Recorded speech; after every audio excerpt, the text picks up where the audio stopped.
이 시간 우린 굵은 베옷을 입고 라는 제목으로 우리가 함께 말씀의 은혜를 나누어 보기로 합니다. 계속해서 느헤미야의 말씀을 묵상을 해오고 있는데요.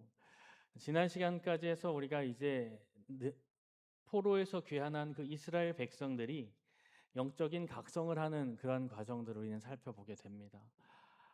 이스라엘 백성들은 포로에서 귀환하여 성벽을 재건하는 수많은 과정들을 진행하게 되죠. 그러나 여러 가지 일들을 통해 이 이스라엘 백성들은 하나님의 놀라우신 역사하심을 이 성벽을 재건하는 과정을 통해 경험을 하게 됩니다. 그리하여 이 이스라엘 백성들은 이 놀라우신 역사를 통하여 성벽 재건을 이루신 그 하나님을 더 알기를 원합니다.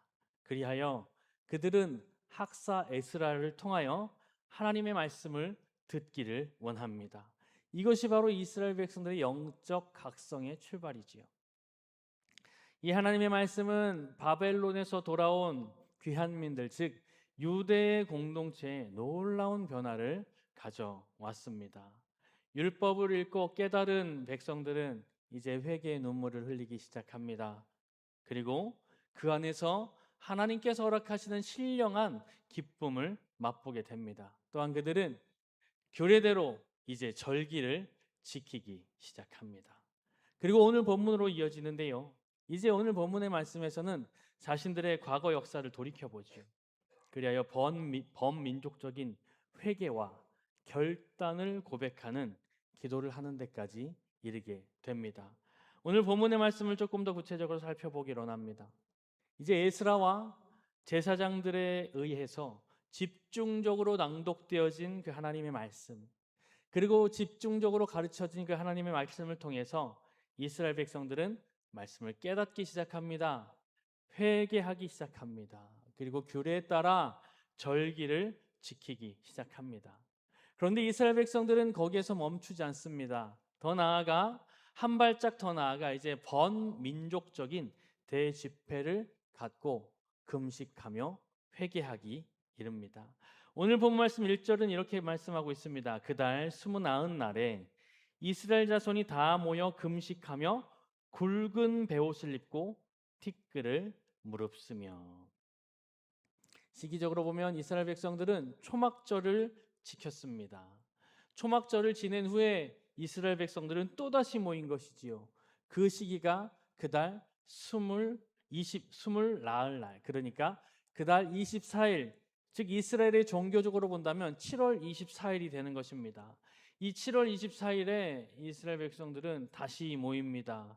그리고 범민족적인 대집회가 열린 것입니다. 하나님의 말씀을 깨달아 알게 된 그 백성들, 이 말씀이 역사함에 따라 자발적으로 모이지요.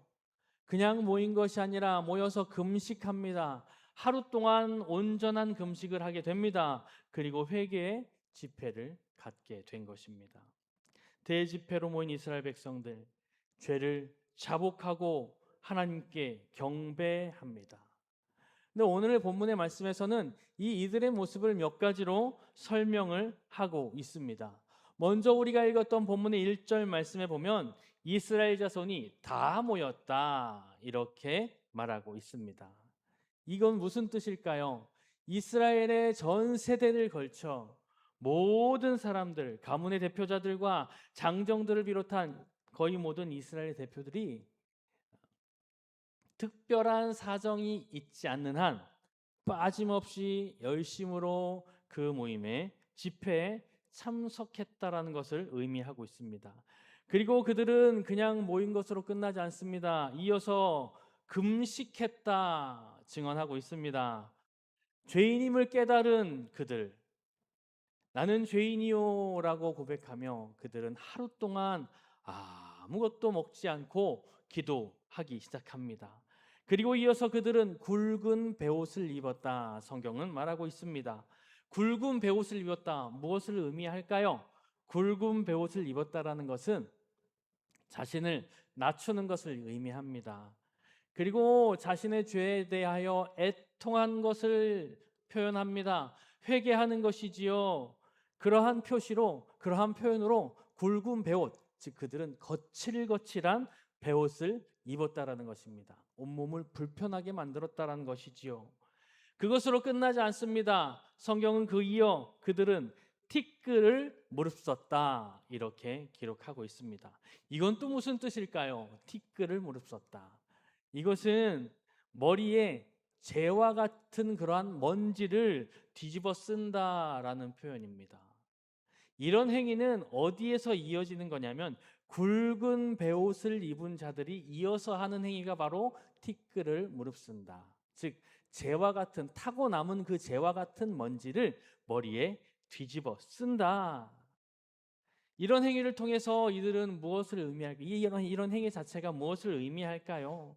이것은 바로 하나님 앞에서 자신을 낮추고 극도로 낮추는 행위를 의미합니다. 그리고 자신의 죄악을 슬퍼하는 것이지요. 자신의 죄악됨으로 인하여 애통하는 마음을 표현하는 것입니다.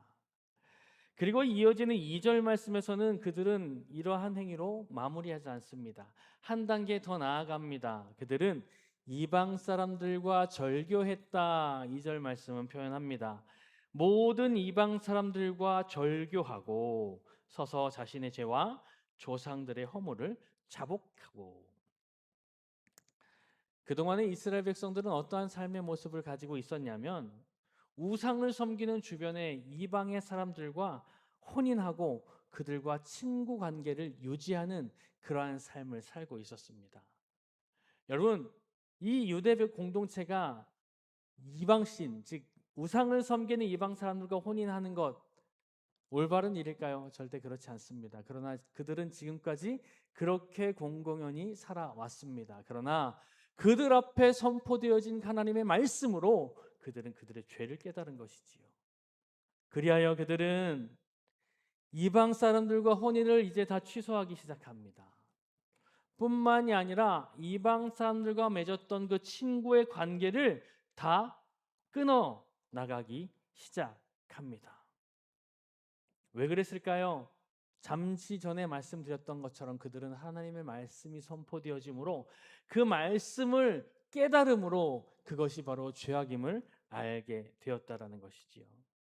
알게 된 것으로 끝나지 않았습니다. 그들은 이 하나님의 거룩한 백성이라고 하는 다시 한번 새로운 정체성을 깨달았기 때문에 그들은 이 우상 숭배의 행위와 같은 이 세속적이고 죄악된 그 이방 문화와 단절하기로 결단한 것으로 끝나는 것이 아니라 실행에 옮기기 시작했다라는 것이지요. 계속되는 2절 말씀에서 그들은 죄와 허물을 자복했다. 그런데 그 죄와 허물을 자복하는데 나의 죄와 허물만을 자복하는 것이 아니라 자기의 죄와 조상들의 허물까지 자복하는 그러한 통회를 하기 시작합니다. 그들에게 하나님의 말씀이 선포되어지면 선포되어질수록 그들이 하나님의 말씀을 들으면 들을수록 그들은 자신들의 죄가 드러나기 시작합니다. 자신들의 죄만 드러나는 것이 아니라 우리 조상들의 허물까지 분명하게 깨달을 수 있었던 것이지요. 집회에 참석한 이스라엘 백성들은 그래서 자신들의 죄악뿐만이 아니라 역사를 돌이켜 봄으로써 우리의 조상들의 죄와 허물까지 발견하고 그것까지 하나님 앞에 낱낱이 자복했다. 본문은 기록하고 있습니다. 자복하다 이 말은 무슨 뜻일까요? 자복하다라는 말은 하나님께 숨김없이 내놓았다라는 의미입니다. 그들은 숨김없이 정직하게 자신들의 죄와 역사를 살펴보며 자신들의 조상들이 가지고 있는 허물까지 하나님 앞에 내놓았습니다. 자복했습니다. 그런데 그들의 이 자복의 시간은 어떻게 됐습니까? 3절 말씀에 보니까 이 같은 죄악의 자복은 낮 4분의 1 동안, 즉 오전 9시부터 정오까지 약 3시간 동안 계속되었음을 알 수 있습니다. 오늘 본문에서도 말씀하고 있고 8장 3절 말씀에서도 말씀을 하고 있는데요. 그들은 새벽 6시에 모였습니다. 그리고 3시간 동안 말씀을 계속 들었지요.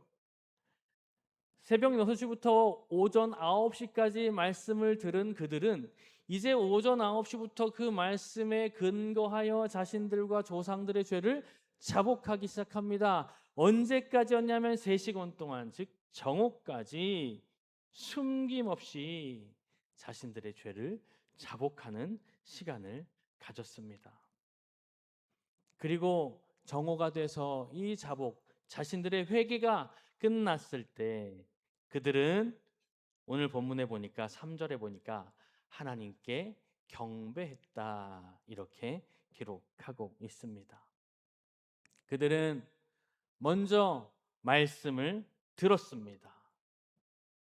말씀을 듣고 나니 자신들의 죄가 드러납니다. 이 죄를 하나님 앞에 낱낱이 정직하게 숨김없이 고백하는 시간을 가졌습니다. 그리고 그 이후 그들은 하나님께 경배합니다. 말씀과 회개와 경배, 즉 예배, 결코 분리될 수 없습니다. 말씀이 선포되면 반드시 그 말씀에 대한 반응이 따를 것이지요. 그 반응은 바로 무엇으로 이어집니까? 회개와 경배, 즉 예배로 이어지는 것이 하나님 백성의 마땅한 길임을 오늘 본문은 우리에게 이야기해 주고 있습니다. 이 자리에 계신 사랑하는 광성의 모든 가족 여러분들, 오늘 본문에서 이스라엘 백성들은 초막절이 지난 직후 또다시 모였습니다. 금식했습니다. 회개했습니다. 그들이 이렇게 금식하며 회개한 것은 에스라를 비롯한 당시의 제사장들이 모이십시오. 우리 들어야 됩니다. 회개해야 됩니다. 라고 했기 때문에 모인 것일까요? 아니요. 그렇지 않습니다. 그들이 지금 초막절이 지난 직후 다시 모인 것은 누군가의 제시에 의해 모인 것이 아닙니다. 누군가의 요구에 의해 모인 것이 아닙니다. 그들이 자발적으로 모였습니다. 왜 자발적으로 모였냐면 선포되어지는 말씀을 듣고 깨달은 결과였다라는 것이지요. 즉 하나님의 말씀이 백성들의 마음 가운데 살아 역사함으로, 그 말씀이 우리 마음 가운데, 그들의 마음 가운데 살아 역사함으로 그 말씀이 그곳 그 속에서 놀라운 변화를 일으킨 것이지요. 우리는 여기에서 중요한 사실 한 가지를 깨닫게 됩니다. 바로 무엇입니까?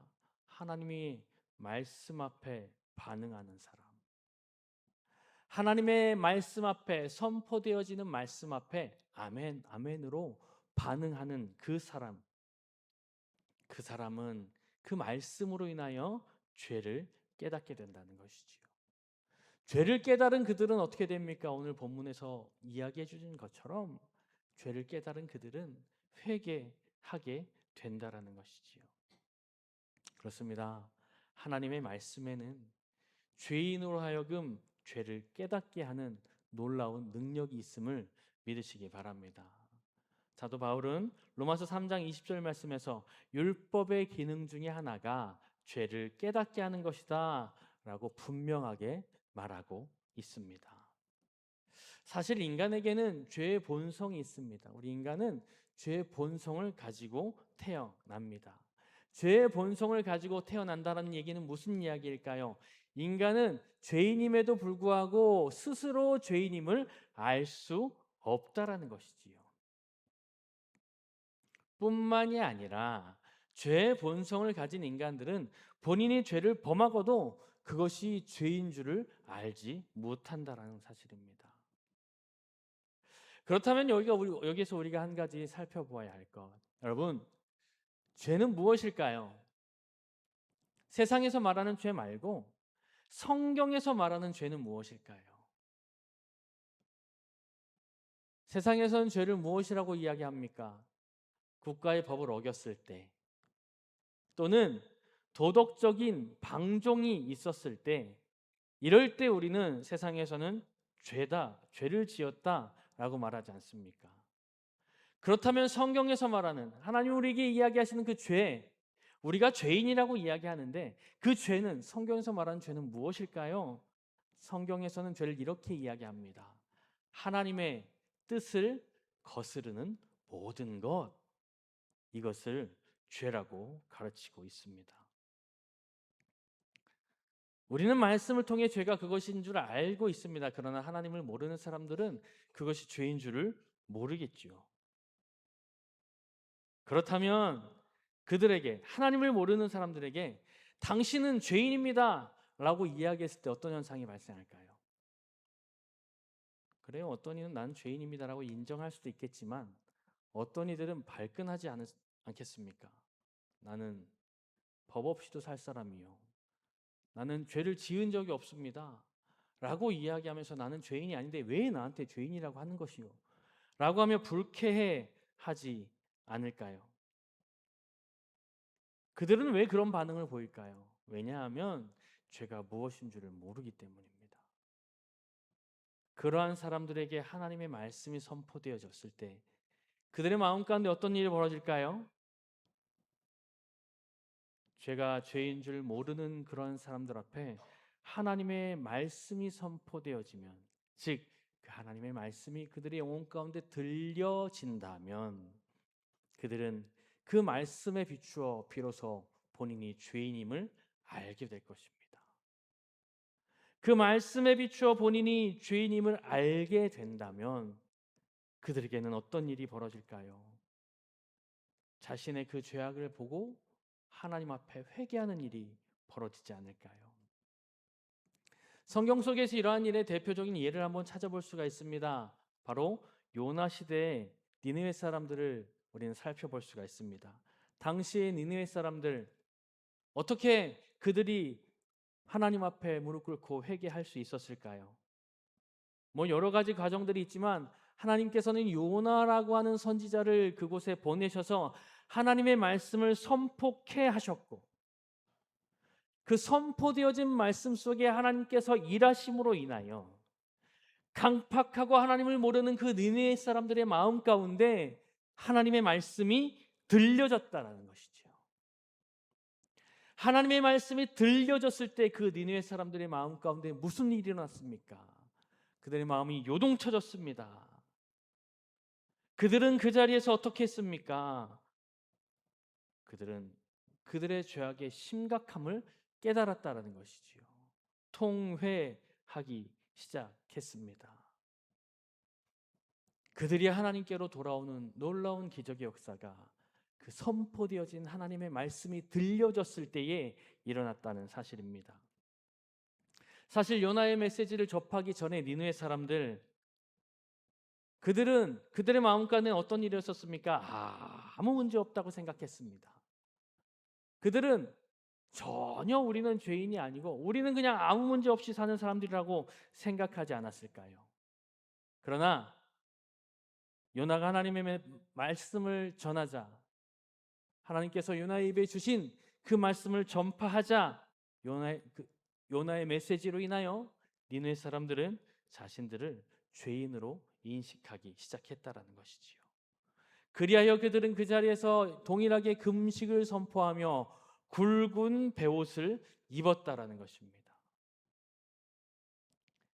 이제 말씀을 정리하도록 하겠습니다. 주 안에서 사랑하는 광성의 모든 가족 여러분들, 히브리서 4장 12절 말씀은 이렇게 말씀합니다. 하나님의 말씀은 살아있고 활력이 있어서 좌우에 날선 어떤 검보다도 예리하여 혼과 영과 및 관절과 골수를 쪼개기까지 하며 또 마음의 생각과 뜻을 판단하나니.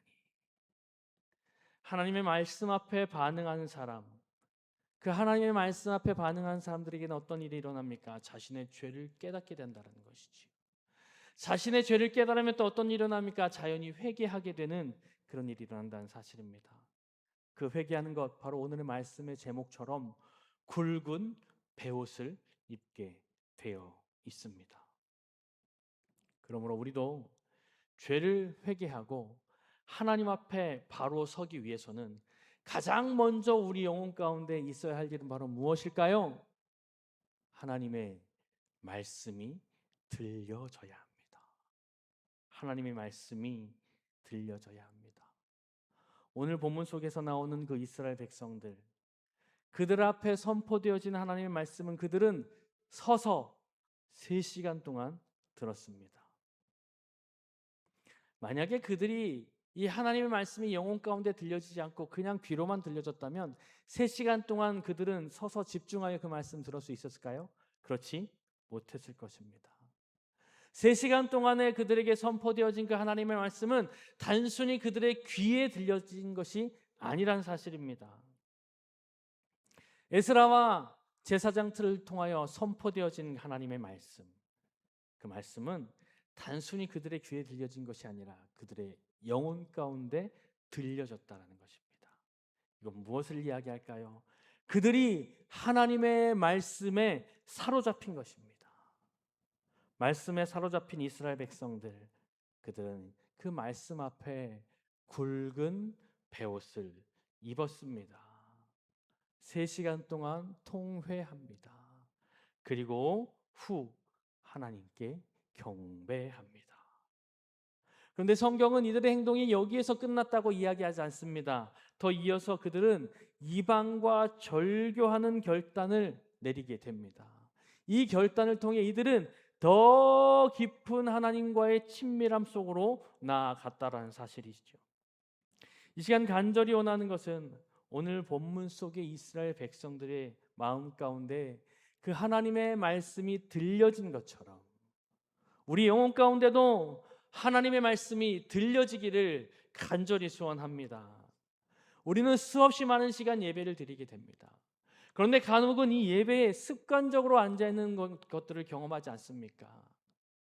습관적으로 예배 시간에 나와서 그 선포되어진 말씀 가운데서도 아무런 반응 없이 앉아있는 우리의 모습을 우리는 발견하지 않습니까? 수없이 많은 예배를 통해서 선포되어지는 그 하나님의 말씀이 우리의 말씀이 되어져야 하고 우리 영혼 가운데 선포되어지는 말씀이 되어야 합니다. 그 말씀이 우리 영혼 가운데 들려질 때에 우리는 그 말씀 앞에 가슴을 치며 회개하는 역사가 우리 가운데 있어야 한다는 것입니다. 만일 매 시간 선포되어진 말씀 앞으로 나아가는데도 불구하고 나의 영혼이 그 말씀 앞에 아무런 반응을 하지 못한다면 우리는 간절히 기도해야 합니다. 하나님, 이 말씀이 내 영혼 가운데에 들려지기를 원합니다.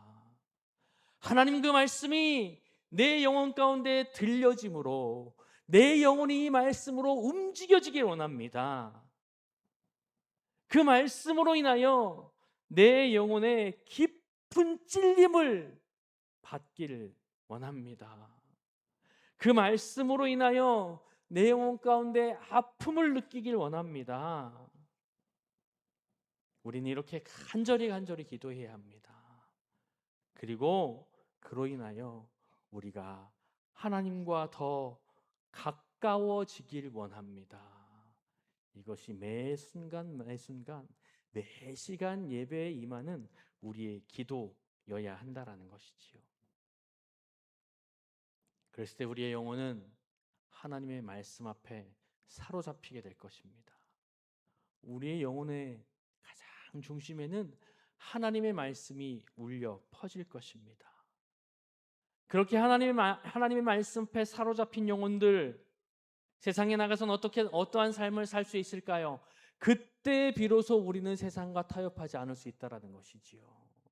세상에 쓸데없는 죄악의 모든 것들과 절연할 수 있는 용기가 우리 안에 생긴다라는 것입니다. 나 스스로의 힘으로는 되지 않습니다. 성령 하나님이 내 영혼을 장악하셨을 때에, 성령의 귀한 그 말씀이 내 영혼을 장악했을 때에, 말씀 앞에 사로잡혔을 때에 나의 일상의 삶 속에서 세상과 타협하지 않는 오직 하나님께만 경배하는 그러한 삶을 우리는 살 수 있다라는 것이지요. 간절히 소원하는 것은 이 자리에 계신 모든 사랑하는 우리 광성의 모든 가족 여러분들이 하나님의 말씀 앞에 매 시간 사로잡히는 귀한 하나님의 백성들 되시기를 주님의 이름으로 간절히 소원합니다.